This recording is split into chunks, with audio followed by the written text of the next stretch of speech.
de lo que es la crisis y la vamos a profundizar acá ahora y damos nuevamente la bienvenida a Ana María Cerro y Gustavo Valberg, economistas e investigadores y docentes, ¿no?, de la Universidad Nacional de Tucumán. ¿Cómo están? Bien. Digamos. Después de ver todo esto, desgraciadamente con muchas consultas nomás. Sí, cuando me preguntan muchas veces es que las cosas no están bien. Cuando te preguntan mucho, las cosas no están bien. No. ¿Y qué le preguntan al menos a un economista? En mi caso, las preguntas son generalmente sobre política económica.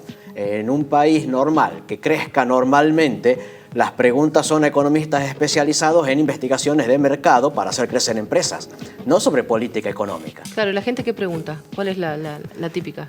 La típica es, ¿cuándo se va a parar esto? ¿Culpa de quién es? ¿Qué va a pasar con los impuestos? ¿Qué va a pasar con la inflación? Esa es la típica. Gustavo, vos decís cuando hablabas de normalidad y yo digo que la normalidad es nuestra anormalidad ya. Para nuestro modo de vivirlo, sí. Pero si uno observa el resto del mundo, evidentemente algo estamos haciendo mal. Nos estamos quedando atrasados con respecto a todos los países, no a los simplemente comparables. No con los países ultra desarrollados, sino con los propios vecinos. Sí. Con Brasil, con Chile, con Uruguay, con Bolivia, con Perú. Están trabajando mucho mejor que nosotros. Esos deberían ser la normalidad. Una cosa es la normalidad nuestra, otra es la normalidad del mundo. Nosotros somos anormales en el mundo. Somos anormales. Y bueno, con respecto a esa normalidad de la que estamos hablando, nosotros justamente hicimos uno cuando sufre una crisis en Argentina tiene una sensación de déjà vu, o sea, yo a esto ya lo viví. Y en un estudio que hicimos, desde que Argentina dejó, en realidad las colonias dejaron de ser colonias de España, y nosotros hicimos un estudio de las crisis. Y pudimos fechar 24 crisis. 24 crisis. Por supuesto que de distinta intensidad, y ya te voy a decir qué es lo que entendemos por estas crisis. O sea que pasamos el 23% de nuestro tiempo en crisis. O sea que es algo que en la Argentina ya es una normalidad, lo que para otros países es una anormalidad. Incluso en un set de distintos países en que se estudió, Argentina es el país que más expuesto, incluso había países emergentes y desarrollados que más expuesto estuvo a estas situaciones de crisis. Entendiéndose por crisis hay muchas definiciones, pero cuando los agentes quitan posición de la moneda doméstica, que en el caso es el peso, por temor a que se devalúe, y el gobierno puede salir a defender la moneda utilizando las reservas o subiendo la tasa de interés, que es lo que nosotros estamos viendo. O sea que esto es una cuestión de manual, digamos. Lo y 24 veces nos ha pasado esto mismo. Nos ha pasado esto, o sea, con distinta intensidad. Hemos tenido turbulencias. Pero estas tres variables siempre han intervenido en estas crisis. Exactamente, porque la forma en que nosotros... No es una exageración que 24 veces nos equivoquemos por las mismas cosas. Y uno siempre tiene la esperanza de que hayamos aprendido. Pero indudablemente, como decía... Yo creo que acá es muy útil citarlo a Alberdi, que ya en 1880, en sus escritos póstumos, él decía las crisis de 1820, 1825, 1830, son todas las mismas. Y en realidad vienen del estado de descomposición y desarreglo en que se encuentran las instituciones, los poderes, los intereses de la nación. Si Alberdi se quejaba por la crisis institucional, lo que podemos hacer nosotros, ¿no? Porque nuestras instituciones tienen... Sí. Perdón, me animo a opinar, pero que nuestras instituciones tienen serias debilidades. Sí. Bueno, y justamente cuando uno observa y estudia el comportamiento, por ejemplo, del déficit fiscal en el siglo XIX, XX y lo que va del XXI, en realidad uno observa que el déficit es la norma y que el superávit es la excepción. O sea, hay como una compulsión por parte de los argentinos a gastar más allá de nuestras posibilidades. Y las crisis son justamente la forma en que el mercado soluciona estos excesos. Claro.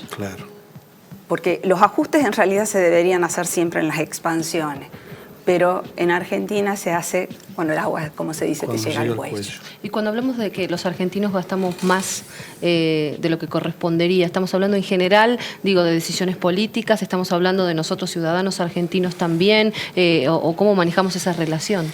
Bueno, esos déficits se ven tanto en los déficits fiscales, o sea, lo que corresponde al gobierno, y también se los ve en los déficits de cuenta corriente. O sea que ahí es donde ves más la parte pública y privada. Esto, por ejemplo, la contracara del gasto es el ahorro. El ahorro es el que te sirve básicamente para financiar la inversión. En Argentina, ¿cuánto es la tasa de ahorro? ¿Cuánto es la tasa de crédito que hay en consecuencia? Contesta vos, yo no me pregunté. Comparado con el Producto Bruto, en Argentina los créditos internos representan más o menos el 40% del PBI. En Chile, el 130%. Claro, mira esa diferencia. De esos 40 puntos que dan de préstamo al sector interno, solo 16 es al sector privado. Todo el resto es crédito que toma el gobierno. Así que es el gobierno el que te está sacando del mercado crediticio para poder invertir. En Chile, el sector privado, el crédito al sector privado equivale a 116% del PBI. Eso creo que está muy, muy en el fondo de cómo crecen distinto las economías. Consumimos mucho más de lo que deberíamos. Es eso, el argentino se acostumbró a golpe de crisis a que no vale la pena ahorrar. Claro. Cada vez que has apostado al ahorro has perdido. Desde devaluaciones a quitas de depósitos estilo Plan Bonex, devaluaciones como la de Sigot con el que apuesta el dólar pierde y terminó resultando al revés. E inversiones en largo plazo como las AFJP que las terminan poco tiempo estatizando. después repite una frase igual a la de Sigot cuando asegura que va a haber un canje igual. Sí, el que depositó dólares va a recibir dólares. Eso fue el planteo. Lo que aprendió el argentino es eso. Vos pretendés ahorrar en pesos, tarde o temprano el gobierno te lo quita. De modo que si te sobra dinero, gasta. El gobierno todavía no aprendió a quedarse con los recuerdos que tenés de lo bien que te fue con el consumo. Listo. Ahora, Gustavo, pero está bien, es fácil decir el gobierno. ¿Y yo? ¿Y el ciudadano? Bueno, esa es la parte para mí de fondo institucional en realidad. Uno debería pensar, gobierno que se equivoca es castigado, gobierno que acierta es premiado. Sí. El problema es que no se sabe quién gobierna. Preguntarle a cualquier tucumano, primero, ¿cuántos diputados manda Tucumán al Congreso de la Nación? Lo hemos hecho en el momento de las elecciones y no se conoce. No saben. Preguntarle los nombres va a ser peor. Pero si no sabes quién gobierna, ¿cómo premias o castigás? Es un problema de educación. Empieza el problema. ¿Es un problema de educación, Ana María, posiblemente? Posiblemente sea un problema de educación, pero digamos, yo creo que sí. Argentina, uno de los grandes problemas que tiene en este momento es la educación de los ciudadanos.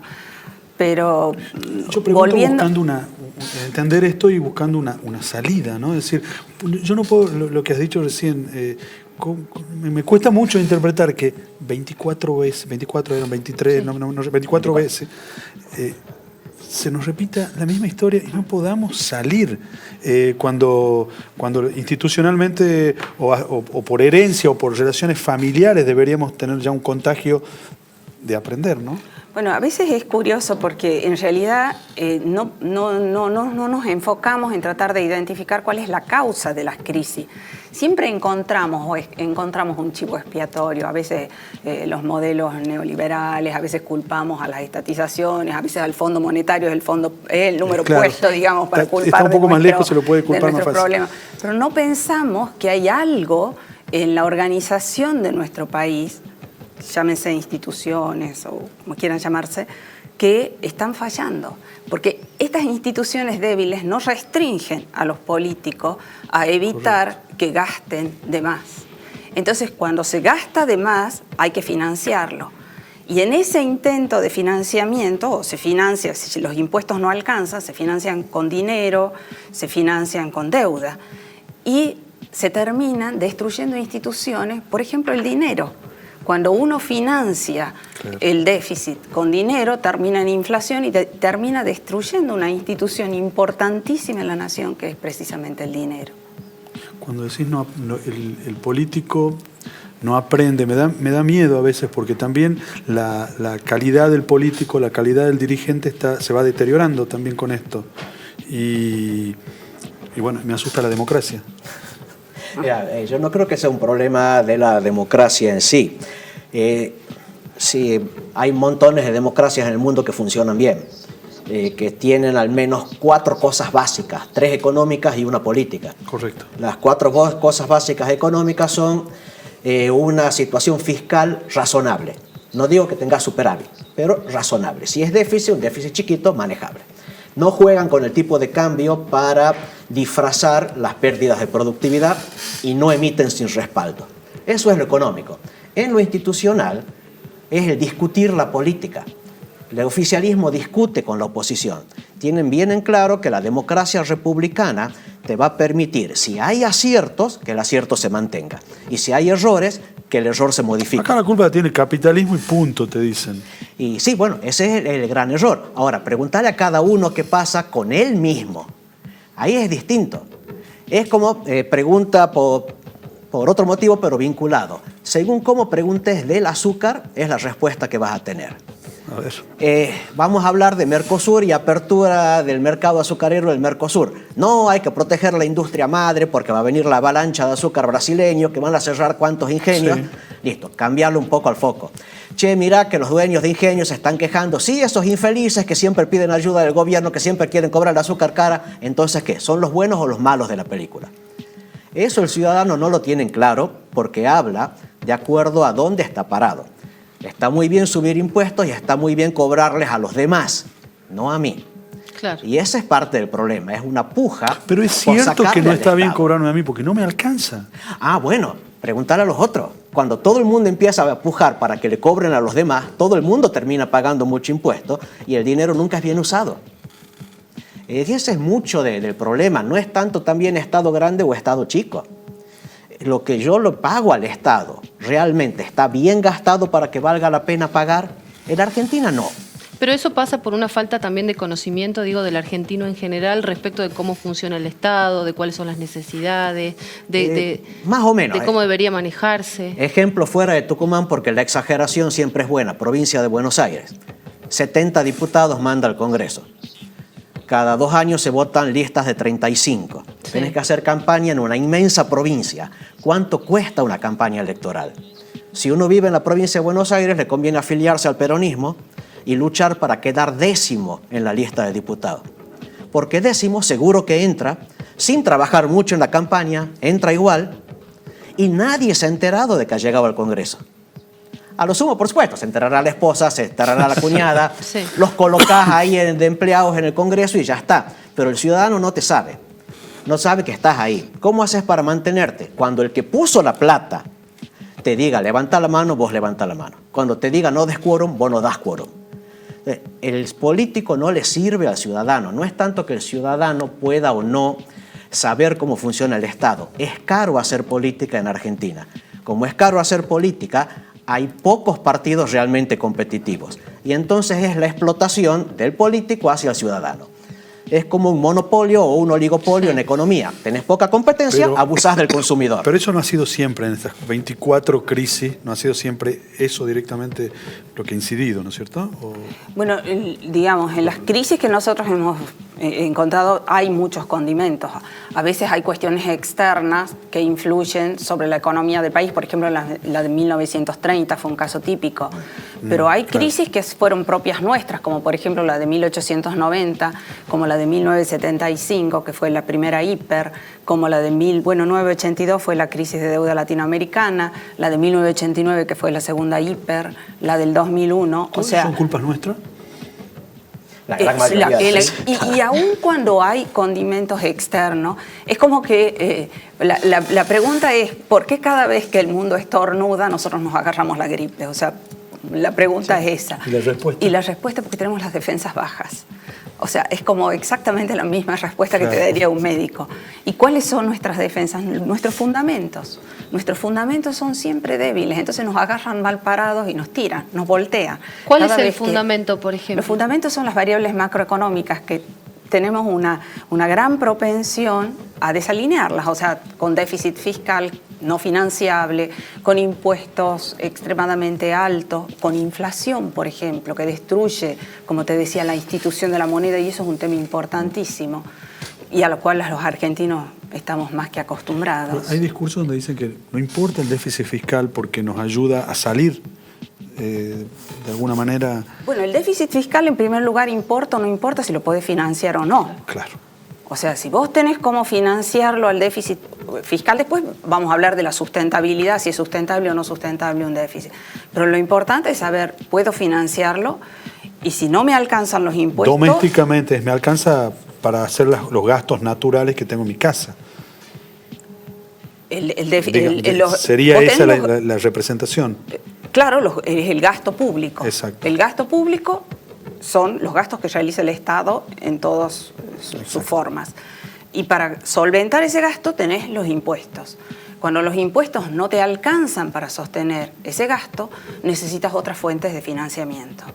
Históricamente en la Argentina se ha recurrido a la inflación, que es un impuesto, y a la deuda, al endeudamiento. Lo que pasa es que en muchas ocasiones tenemos cerrados los mercados de capitales internacionales. Entonces no tenemos la opción de financiarnos externamente. ¿Porque nos conocen? Porque nos conocen o porque estamos en default. Por ejemplo, en el caso de la administración anterior, Argentina no había solucionado su problema de default, entonces no tenía acceso a los mercados de capitales, porque, digamos, hay declaraciones que son anticapitalistas en los gobiernos. O sea, hay muchas razones por las cuales hemos quedado fuera de los mercados de capital. Y ahora, cambiar esta forma de manejo que tiene Argentina con respecto a la economía, ¿no? y estas 24 crisis que decía que ya habíamos pasado, ¿nos va a llevar mucho tiempo? ¿Es un proceso que necesita de qué para que salgamos? Justamente yo creo que alguna vez tenemos que aprender, y creo que esta es una buena oportunidad para que y es algo que los argentinos nos debemos, un debate serio sobre qué es lo que debe ser el Estado, qué esperamos del Estado, qué tamaño tiene que tener, cuál es la eficiencia que uno pretende del Estado, porque ese es un punto muy importante, no solo el tamaño, sino la eficiencia en brindar sus servicios de educación, de salud, de seguridad. ¿Cómo lo vamos a financiar? Porque ese es otro tema importante. ¿Cómo se financia? No es solamente la presión tributaria, es el monto total, sino con qué tipo de impuestos. Hay impuestos que son tremendamente distorsivos y que nosotros los estamos utilizando para financiar el déficit.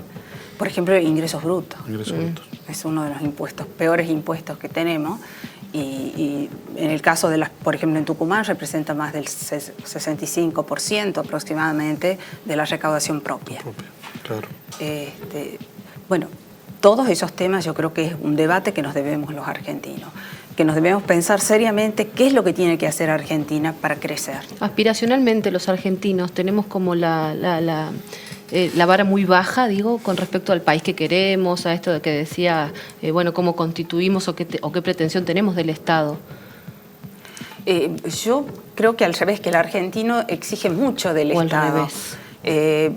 Porque acá me parece que hay una falta de conciencia de que el Estado no es algo aparte que está ahí, que tiene recursos ilimitados, sino que el Estado deriva sus recursos del sector privado. Es el sector privado, con su trabajo, el que provee los recursos para que el Estado pueda funcionar. Entonces, si tuviésemos más conciencia de esa correspondencia, de dónde provienen los recursos del Estado, seríamos mucho más cuidadosos a la hora de pedirles cosas al Estado. O sea, no todo el Estado lo tiene que hacer, no todo el Estado lo tiene que solucionar. Alberdi lo planteaba bien clarito. Vos querés un Estado rico, necesitas un país rico. Esa es la única forma. El país rico va a ser un Estado fuerte, no al revés. O sea, estamos en un Estado pobre y en un país que también es pobre. ¿Y qué falló esta gestión que aparentemente decía tener expertos para avanzar o solucionar esto? Yo creo que se equivocaron de entrada, haciendo keynesianismo. A ver. Fueron keynesianos de manual, al contrario de todas las etiquetas que ponen, que neoliberal de aquí, neoliberal de allá. No ven los hechos. Era lo que le decían al kirchnerismo, lo continuaron de alguna manera. Sí, pero tenía peores condiciones para continuarlo. El manual keynesiano lo que te dice es: la economía arranca con gasto público financiado con deuda, no me importa el déficit. Eso fue lo que impulsó Alfonso Prat-Gay. Vamos a reactivar la economía con gasto público, vamos a tomar deuda para financiar ese gasto público. La pretensión era, creo yo, que la inversión privada se prende de esa reactivación. Bueno, no ocurrió. ¿Por qué? Primero, la deuda esa fue creciendo en dos sentidos. Uno, la deuda en sí que tomaba el gobierno nacional, que siempre es peligroso para un país que recién está volviendo a los mercados de capitales.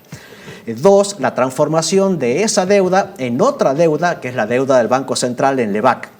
Porque la deuda externa es en dólares, pero el Estado Nacional gasta en pesos. Claro. Entonces el Estado Nacional cambiaba los dólares en el Banco Central, recibía pesos. Esa emisión es peligro de inflación. Para esterilizar la emisión, colocaba las LEBAC, retiraba pesos de otros inversionistas. Y eso requería cada vez tasas de interés más altas. Se te fue haciendo una bola de deuda del Banco Central equivalente a 100 puntos de inflación. Vos te das de golpe un Estado Nacional cuya deuda externa está creciendo. Una inflación contenida que puede llegar al 100%. Los impuestos siguen altos. El gobierno no tiene mayoría en el Congreso. Bueno, yo no invierto en este país. Listo. Además, me olvidaba, no tengo los forma de commodities corregir estaban eso. bajos. No tengo forma de corregir esto. No me puedo dar cuenta. Hay un problema en el darse cuenta. Vos creés que estás acertado hasta que te va mal. Actuando así, el oficialismo ganó las elecciones de 2007 con todos los sectores económicos reactivados, pero era insostenible. En 2018 quisieron desinflar las LEBAC, se les escapó para el dólar, se sumó a que subió la tasa de interés en Estados Unidos, se sumó a que entró en vigencia el impuesto a la renta financiera. Listo. Se hizo un montón de eventos negativos, que fue el reventón de 2018. Chocaron contra eso y ahí trataron de corregir, pero ya era tarde. Ana María, con esto... Porque justamente sí, con lo que decía Gustavo, la política fue el gradualismo. Entonces, el ratio de déficit a PBI pretendían bajarlo, no bajando el gasto, sino haciendo subir el producto, que es creciendo. Pero lamentablemente este crecimiento que pretendían que sea importante no sucedió. Y ese es uno de los riesgos del gradualismo. Otro de los riesgos del gradualismo es que hay que financiarlo. Lo financiaron con deuda. El déficit cuasi fiscal que derivaban de los intereses se le empezaron a hacer muy alto. Y además tuvieron el otro problema que señaló Gustavo, los shocks. Tuvieron shocks internos, que fue la gran sequía, y tuvieron shock externo, que fue que se cayó Brasil, y tuvieron el problema del aumento de las tasas de interés de Estados Unidos, sumado a los conflictos internacionales entre China y Estados Unidos, que fue esta famosa guerra de tarifas y guerras de monedas, etc. Entonces, ¿Y las deficiencias del gobierno anterior en eso? Bueno, el gobierno, ese es otro tema que se le critica también a este gobierno, no haber especificado cuál era la herencia que ha recibido. ¿Y cuál es la herencia que recibe? Recibe un déficit de casi 8,5% del PIB, porque el que estaba registrado era 6,5%, pero había un 2% que estaba escondido y que no se lo marcó. El gasto era un 42% del PIB, el gasto consolidado. Los impuestos la presión tributaria llegó a un récord de 38% del PIB. O sea, esos son niveles altísimos. Correcto. Las reservas eran negativas del Banco Central. Los pasivos a los que tenían que hacer frente eran mayor que el stock de reservas que tenía. Entonces, y además muchos mercados de estudios, como por ejemplo el mercado energético.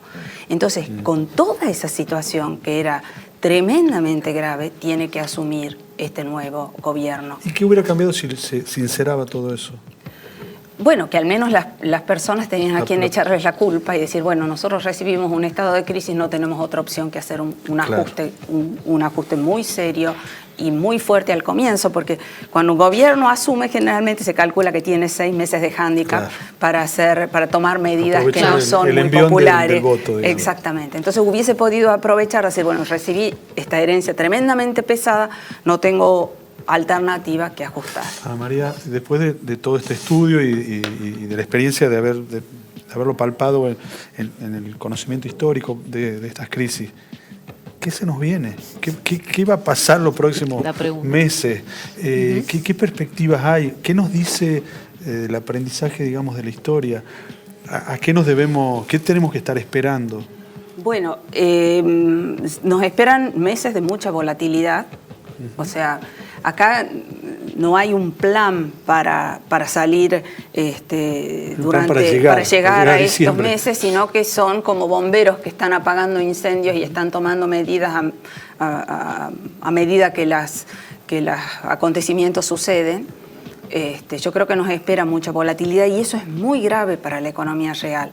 La volatilidad impide que el sistema de precios es el mecanismo por el cual los agentes toman decisiones. Entonces, cuando hay mucha volatilidad, no se transmite a través de ese sistema de precios. Entonces, eso es muy grave para la economía real.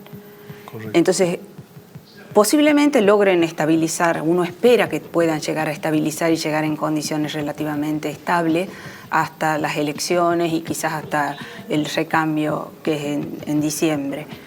Y después, ¿qué es lo que nos espera? Y bueno, ya va a depender de cuáles sean las medidas que tome la próxima gestión, administración. Claro, sea cualquiera quien sea, va a depender de esas medidas. Gustavo, y nosotros, porque cuando se hacen todos estos análisis se habla mucho del experto, el dirigente, el político, el que tiene las riendas.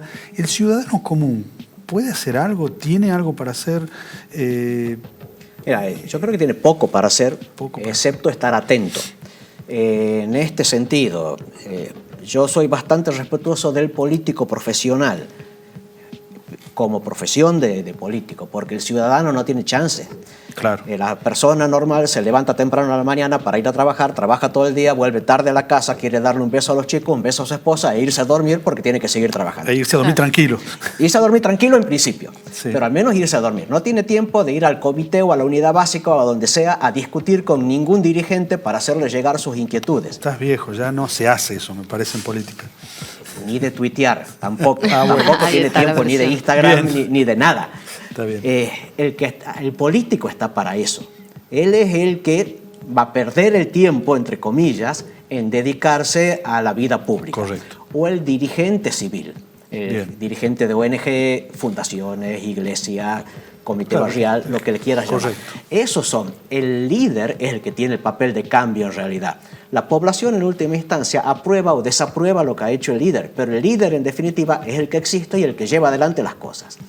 El problema es si los políticos se animan a ponerse en papel de líder, porque lo que fue los últimos años, los últimos 20 años por lo menos, fue seguir encuestas. Han sido seguidores de masa, han hecho seguidismo de masa en vez de liderazgo. Vos tenés que animarte a plantear la idea y ver qué pasa. En ese sentido, yo tengo mezcla de pesimismo y optimismo. Como están dadas las cosas institucionalmente, yo no creo en el aprendizaje ciudadano. Ahora, cuando hay crisis, se te presentan las oportunidades de aclarar los tantos. Ahí deberían salir a resurgir los líderes. Veamos si eso es lo que ocurre en el gobierno que viene, no importa de qué signo. No lo tengo del todo claro, pero las situaciones de crisis son las que transparentan más los casos y ahí deberían darse los debates de líderes. Ana María Cerro, muchísimas gracias. Gustavo Álvarez, muchísimas gracias. Y ojalá sigamos debatiendo porque nos ayuda a entender un poquitito esto.